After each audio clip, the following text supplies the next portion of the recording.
My sister said, "Don't worry, I'll keep it small. Just a few friends." Then threw a 50-person rager at my place. So I showed the footage to our landlord. Guess who's on the lease? Guess who's not? I knew the second she said, "Don't worry, I'll keep it small," that I was going to regret it. It was in the way she smiled. Too sweet, too rehearsed. That sing-song voice my sister Madison, 22 female, uses whenever she's lying through her teeth. I, 28, male, should have known better. I should have remembered the graduation party, just for close friends, that ended in a cop showing up and my mom crying in the driveway. But I was tired, juggling double shifts at the hospital, and I let it slide. "Just a few friends," she'd said, twirling the keys to my apartment like it was some Airbnb. "We'll keep it chill. I'll clean everything up. You won't even know we were there." That was Thursday. By Saturday night, I was getting Snapchats from a coworker. "Yo, isn't this your place?" I watched a video of my living room, the couch I saved up for, the rug I found on clearance, the record player my ex gave me for Christmas,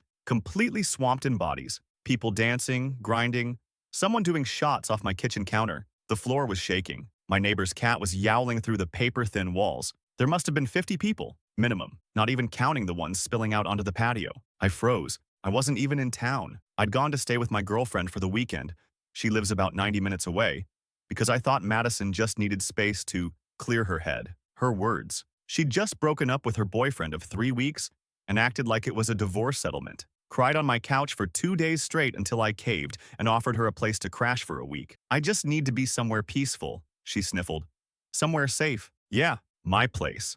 My quiet, clean, lease signed by me only place." What I came home to Sunday morning felt like a war zone. Someone had carved initials into the kitchen counter. A beer bottle was wedged into my toilet tank. My laundry basket was full of Solo cups. My bedroom, the one room I specifically told her to keep locked, was open, the bed half-made and smelling like weed and cologne. There was a used condom in my sock drawer. I remember just standing there, holding a trash bag, numb. The garbage disposal wasn't working. My upstairs neighbor left a note on the door threatening to call management. My turntable was cracked down the middle. She tried to laugh it off when I confronted her. "Chill, it wasn't even that bad. I cleaned up the important stuff." "Important stuff?" I asked. "What exactly do you think is important, Madison? Because I'm pretty sure not hosting a full-blown rager in someone else's apartment is basic human decency." She rolled her eyes. "You're overreacting." Overreacting. Something in me broke when she said that. Maybe it was the broken mug in the sink. Maybe it was the random guy's hoodie still hanging on my kitchen chair. Maybe it was the text from my landlord reminding me that another complaint could mean eviction. But I didn't yell. I didn't argue. I walked into my room, shut the door, and pulled up the footage from my security camera, the one she didn't know about, tucked into the bookshelf. And I hit record. I watched every second of that footage with my jaw clenched so tight it gave me a migraine. At first I thought I'd get a few clips, enough to prove a point. Maybe something to guilt her into cleaning, paying for the damages. But it was worse than I imagined. People weren't just partying. They were destroying. I watched one guy rip a poster off my wall and use it as a makeshift beer pong table. Someone else dumped what looked like salsa directly onto my carpet. My carpet. The one I spent hours shampooing after my last roommate moved out with his muddy boots and zero regard. There were girls in my bathroom screaming about how cute this place is, while one of them took my toothbrush and stirred a drink with it. Madison was in the middle of it all, laughing, posing for pictures like this was some influencer-sponsored Coachella after-party. She wore my hoodie, and raised a red cup in the air like some frat house goddess, yelling, "My brother's the best for letting us crash here." I didn't feel anger right away. I felt humiliation, like I was this pathetic idiot who gave his selfish sister a soft landing, only to get mocked behind his back. A doormat with a Netflix subscription, and a good location near campus. I didn't sleep that night. I just sat on the edge of my bed, watching the video loop, taking notes, timestamps, names I recognized, license plates when I could spot them through the window. I made a Google Doc titled Madison's Meltdown, 14 pages by sunrise. When she finally woke up, hungover, dragging her feet into the kitchen like she was the victim, I didn't say a word. Just turned the laptop screen toward her and hit play. She froze. Her face did that twitchy thing she does when she knows she's caught, but doesn't want to admit it yet. A flicker of defiance, then fake regret. "Okay, I didn't know it would get that big. You invited 50 people." "I said a few friends," she muttered, eyes darting to the screen. "Yeah, and those friends invited their friends, and guess what? That makes it your responsibility." She huffed. "God, why are you being so dramatic? I said I was sorry." "You didn't say anything until I showed you proof," I said, standing. "And you weren't sorry until you got caught." She crossed her arms, suddenly combative. "It's not like the landlord's gonna evict you over one party. That's when I smiled, because in that moment, I realized something very important. Something that would shift the balance of power entirely. I said, calm as anything. Guess who's on the lease? She blinked. What? Guess who's not? I added, grabbing my phone and pulling up the email I'd drafted but hadn't sent yet. Guess who the landlord doesn't even know is staying here? Madison went pale. She opened her mouth, probably to say something defensive or manipulative or both, but I'd already pressed send. The video, the timestamps, the damage, all of it, gone straight to the building manager. It was already out of my hands. And the best part, I was still packed from my weekend away. Because the moment this blew up, I wasn't going to be the one scrambling. She was. When the knock came, she was still in my hoodie. I watched from the hallway mirror as Madison opened the door to Mr. Klein, our landlord, 62, male, Vietnam vet, ex-fire chief, the kind of guy who installs his own drywall and doesn't believe in newfangled crap like dishwashers. He stood there with a printed copy of my email in one hand and a clipboard in the other, already radiating that calm, icy disappointment that burns worse than yelling. "You must be Madison?" he said. She froze, then glanced back at me like I was supposed to jump in and save her. I didn't. "I don't have you listed as an approved resident," he continued, scanning the hallway behind her. "And I count at least 9 separate policy violations in this footage." She stammered something about misunderstanding, about not meaning for it to get so big, about being family. But Klein wasn't moved. Family or not, this unit is under strict occupancy rules. No subletting, no unauthorized guests for more than 10 days, no parties without prior notice, and absolutely no destruction of property. "You think this is a dorm?" She tried to laugh, and I swear, I felt secondhand embarrassment wash over me like a wave. "We were just blowing off steam. I cleaned up." Klein stepped into the apartment, looked around, and said flatly, "You call this clean?" That's when she cracked. The fake confidence shattered. Her voice got shrill. "Okay, but he said I could stay here. He said it was fine. Why is this such a big deal?" I stepped out then, calm and cold, arms crossed. "You said you needed a place to crash. You said a few friends. You promised no drama." She spun on me, her eyes wide. "You're really doing this? You're seriously acting like I'm some squatter?" "No," I said. "I'm treating you like an adult who made adult choices. You're not a kid anymore, Madison, and I'm not your safety net." Klein cleared his throat. "I need a decision by end of day. Either she's gone or you both are. I don't run a frat house and I don't care about sob stories." He turned and left. Just like that, Madison stood in the middle of my wrecked living room, hands shaking, lips parted like she couldn't believe this was happening to her. You told on me," she whispered, as if I'd committed some ultimate betrayal. "No," I said. "I protected my home. You just don't know the difference." She stared at me, furious, and for a moment, I thought she might throw something. Instead, she stormed into the bedroom, slamming the door hard enough to rattle the frame. I heard her pacing, muttering to herself, then crying, loud, performative sobs that used to work on our mom. That maybe still did, but not on me. I sat on the couch. Well, what was left of it? There was glitter ground into the cushions and a cigarette burn near the armrest. My stomach was tight, not with guilt, but with relief, like I'd finally said no after years of saying fine. But I should have known. People like Madison don't go quietly. They retaliate. And her next move? It was nuclear. She called my mom. That's when I knew shit was about to go full soap opera. Not 5 minutes after she slammed the bedroom door, my phone buzzed. "Mom." Of course. I didn't answer. I already knew the script. "She's just a kid. You're being dramatic. Why didn't you just talk to her?" The same guilt trip she's been serving me since we were kids, and Madison wrecked my science fair volcano, then cried until I apologized for raising my voice. Then came the texts. First from Mom, then from Aunt Denise, then from 2 of Madison's friends, girls I hadn't seen since high school, who now apparently felt entitled to weigh in on my cruelty. Cruelty? For not wanting my home destroyed, for not wanting to be the unpaid babysitter to a woman who still couldn't spell accountability. I turned my phone off. By the time I turned it back on the next morning, Madison was gone. So was my gaming console, my spare charger, and half the groceries from the fridge. She didn't even take her clothes. Just the expensive, easy-to-grab stuff. And a note. Not handwritten, not even a post-it. Just a wrinkled receipt with 3 words scratched on the back in eyeliner pencil. "Hope you're happy." That was her goodbye. I stared at it, equal parts furious and numb, then folded it up and stuck it in the junk drawer next to expired coupons and batteries that might still work. Felt fitting. I thought that was it. But 2 days later, I got the email. From the landlord. Formal notice. Due to recent violations and ongoing complaints, your tenancy will not be renewed. You have 30 days to vacate the premises. Just like that. No warning, no probation, just done. Klein was within his rights. I read the lease. Hell, I'd signed it. But it still hit like a brick to the gut. I didn't yell. I didn't throw things. I sat down at the same kitchen table where she'd promised just a few friends, and I laughed. Long, hollow, bitter. She got me evicted. She burned my apartment to the ground, metaphorically. And now, I had 30 days to find a new place in a city where rent prices were skyrocketing. But here's the thing Madison didn't know. That camera? It had audio, and I still had the footage. Every "he won't mind," every "this place is practically mine now," every dumb, cocky confession Madison made while treating my home like a TikTok set.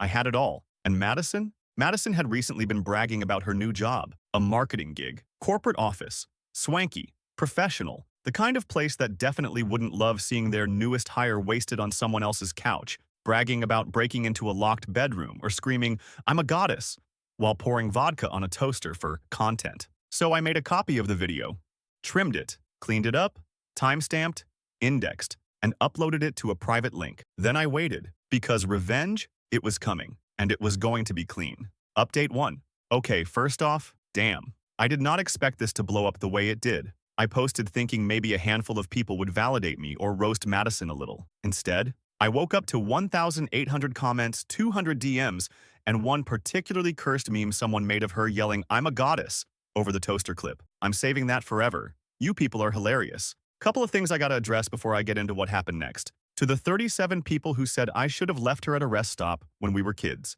Same brain. The guy who said, "This is why you don't give raccoons the keys to your house. You owe me a new keyboard because I spit coffee all over mine." And to the few folks who said I went too far by recording her, let me remind you, she filmed herself doing half of it. I just collected the greatest hits. Anyway, update time. So, remember that private link I made? I sent it anonymously to her new job's HR department. Just a little email with the subject line. Thought you might want to see this before you make her the face of your brand. No name, no commentary.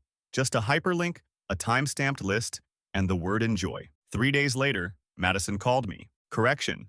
Screamed at me via voicemail. 6 back-to-back messages, each one more unhinged than the last. Crying, wailing, threatening lawsuits, begging, then back to rage. Classic Madison spiral. She used every tactic in her playbook.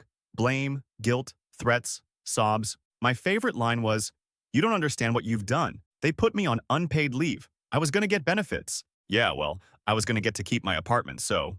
Turns out her job had just onboarded her. Probation period. One look at that video and HR did exactly what you'd expect.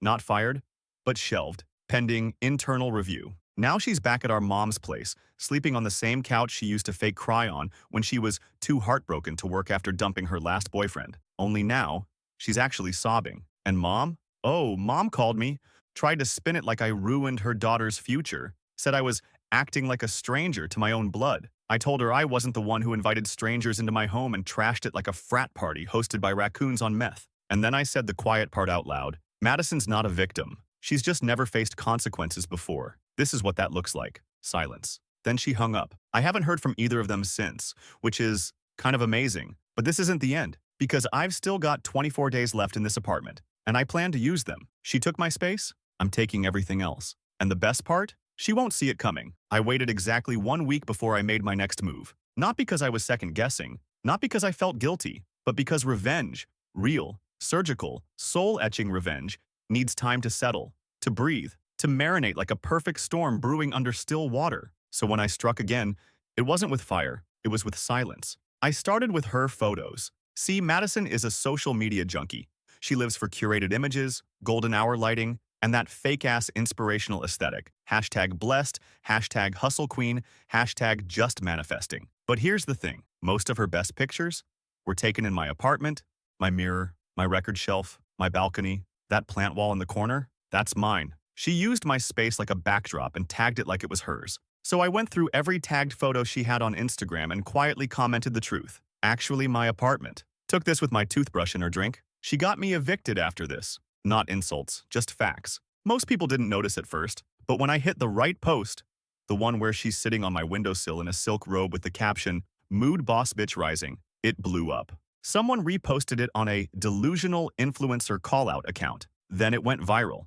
Comments exploded. People DM'd me asking for receipts. So I gave them a taste. A screen-recorded highlight reel, party chaos, smash decor, the infamous toaster vodka clip, edited tastefully. I even added subtitles and lo-fi music. I called it Queen of Consequences. That video? 400,000 views in 2 days. She lost it, DM'd me through a burner account. WTF is wrong with you? And this is harassment, I'm calling a lawyer. Then, 2 hours later, please take it down. People are sending me death threats. I didn't reply, because you don't throw gasoline and then cry about the fire. But that wasn't the revenge. That was just setting the mood. The real strike? That came at her next job interview. Madison was applying for a PR coordinator role at a trendy startup run by a guy I actually know.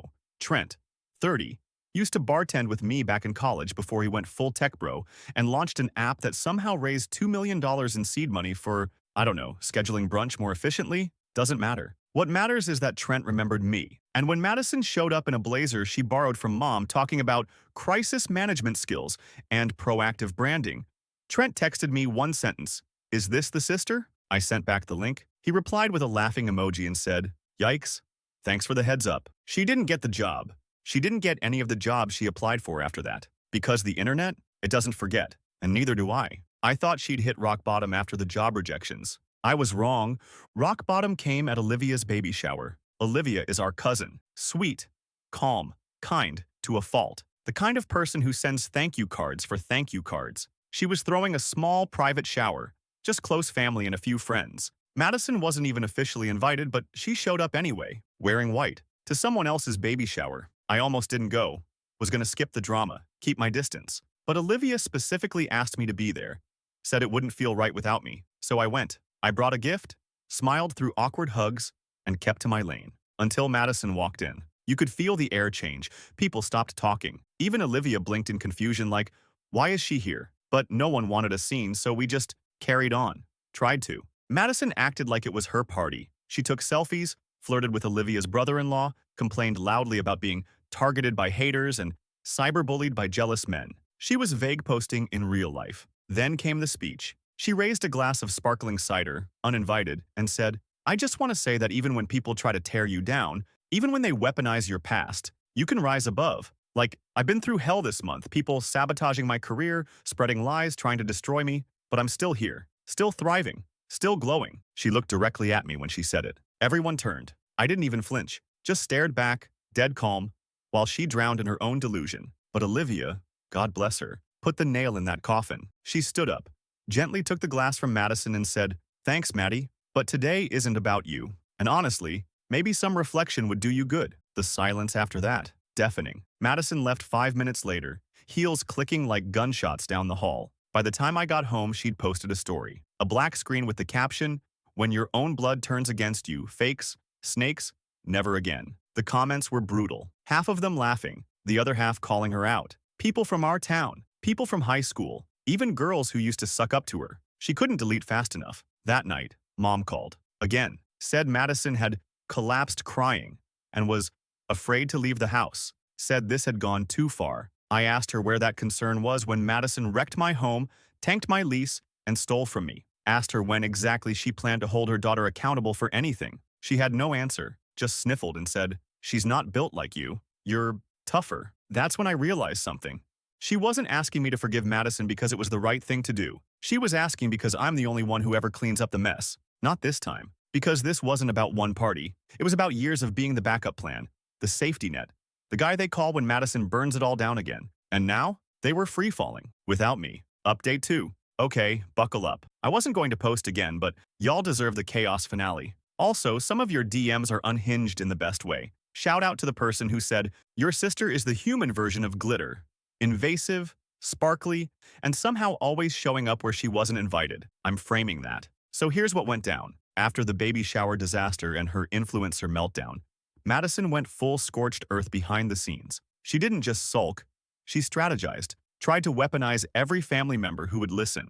I started getting weird, vague texts from relatives I hadn't heard from in months. Stuff like, maybe you should talk to Maddie, or family's more important than pride. Then the group chat happened. We have this family group thread on WhatsApp that's mostly holiday plans, blurry food photos, and my Aunt Linda asking how to open PDFs. Suddenly, Madison's posting screenshots, out-of-context clips from the party video, a crying selfie, a literal bullet point list of the things I'd done to her. The last one read, Told my boss I was a drunk, got me blacklisted from jobs, publicly humiliated me, ruined my mental health, destroyed my relationship with my brother.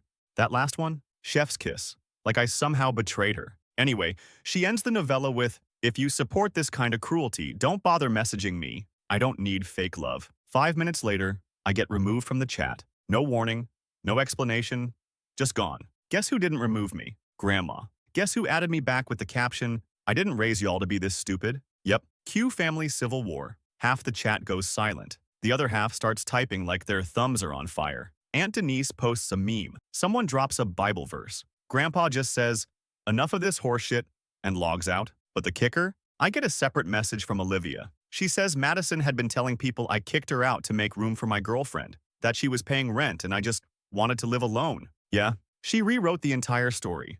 So I posted the truth. Not in the group chat, not even on Facebook. I made a simple page, one link, one video, one caption.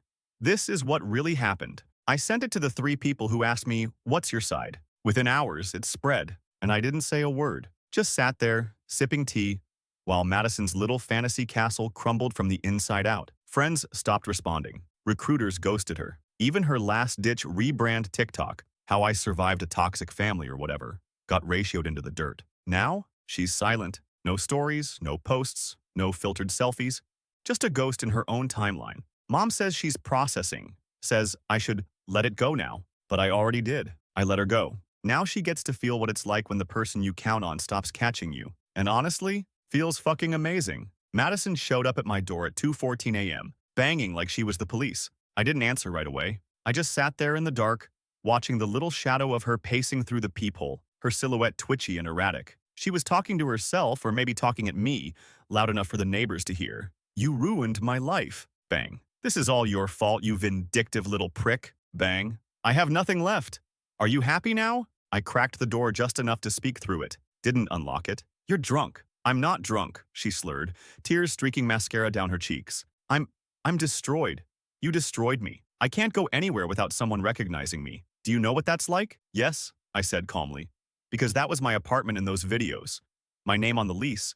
My job on the line when the landlord started asking questions. I said I was sorry." Her voice cracked, raw and guttural. I'd never heard her like that before. Not during breakups, not during tantrums, not even during the time she got caught stealing from our parents' emergency fund in high school. This wasn't fake cry Madison. This was something worse. A person who'd finally been unmasked and had no idea what to do with her own reflection. "I didn't mean for it to get this bad," she whispered, sagging against the door. "I just wanted to feel important." That hit something in me. Not sympathy, not pity, just recognition. Because I know what it feels like to want to be seen. To not just be the fallback sibling, the one who pays bills and fixes problems and always has room on the couch. The safe one, the background noise. She wasn't asking for forgiveness. She was begging for relevance. "I didn't come here to fight," she said, softer now. I don't know where else to go." I stood there for a long moment, listening, breathing. Then I said, "Not here," and closed the door. No yelling, no drama, just finality. I heard her break down on the other side, sobbed gasps, fists pounding against the wood once, twice, then silence. When I looked through the peephole again 5 minutes later, she was gone. I don't know where she went. I don't care. Because for the first time in my life I chose me. Not the fixer role, not the guilt, not the emotional punching bag, just peace. Closure doesn't come with fireworks. It comes with an empty inbox. It comes with walking into your new apartment, smaller, quieter, 2 neighborhoods over, and realizing there's not a single thing in there you didn't choose.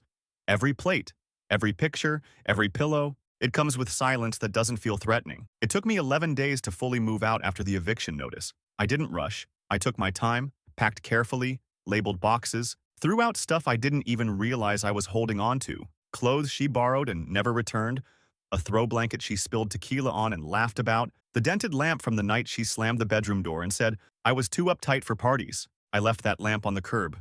It felt sacred. I didn't hear from her again after the 2 a.m. meltdown. Not directly, anyway. But Mom called one last time. Her voice was quiet, different, like someone who just realized the floor beneath them isn't made of concrete. It's glass, and it's already cracked. "She's in therapy," she said. "Court mandated." I didn't ask for details. Didn't need them. But apparently, one of the guests at her party was underage. Drank. Ended up in the ER the next day.